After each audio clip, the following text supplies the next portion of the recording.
Karibu katika mwendelezo wetu wa Adobe InDesign, mwendelezo wa tutorial zetu, na ninachokwenda kukuonyesha hivi sasa ni namna ya kuseti zile details baada ya kuifungua hii application yetu ya Adobe InDesign. Sasa kitu cha kwanza ambacho tunakifanya, tunaangalia kwenye details hapa.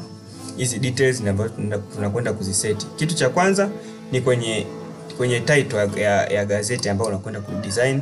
Hapa kwenye title tunakwenda kuandika jina la gazeti. Sisi jina letu ni Mwangaza. Jina la gazeti letu sisi ni Mwangaza, kwa hiyo tunakwenda kuandika hapa Mwangaza. Tunakwenda kuandika Mwangaza.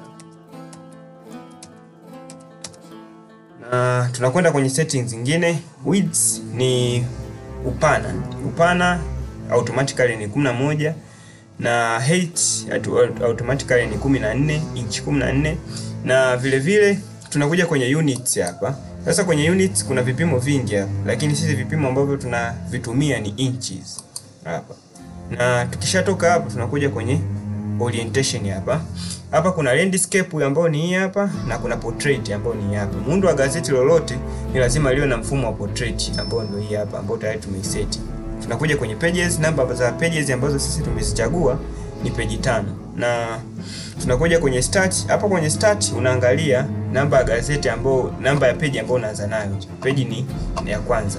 Baada ya hapo tunakuja kwenye columns. Columns kikawaida magazeti haya ya kawaida huwa yana columns 5, na tayari hapo sisi tumeshaziseti. Kwenye column guta automatically huwa inajiseti yenyewe, kwa hiyo hakuna changamoto yoyote.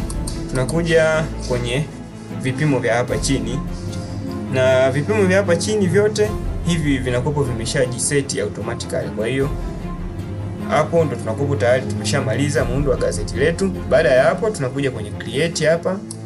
Tukisha create inakuja option hii hapa ambayo inaleta sasa gazeti letu, ambayo gazeti letu tunaangalia sasa page zetu ndo hizi hapa kama mnavyoziona, hizi page 3. Na hizi ndio columns zetu 1 2 3 4 5. Hizi ndio columns ambazo tumeziseti, na hizi ndio pages za gazeti letu hadi mwisho ya.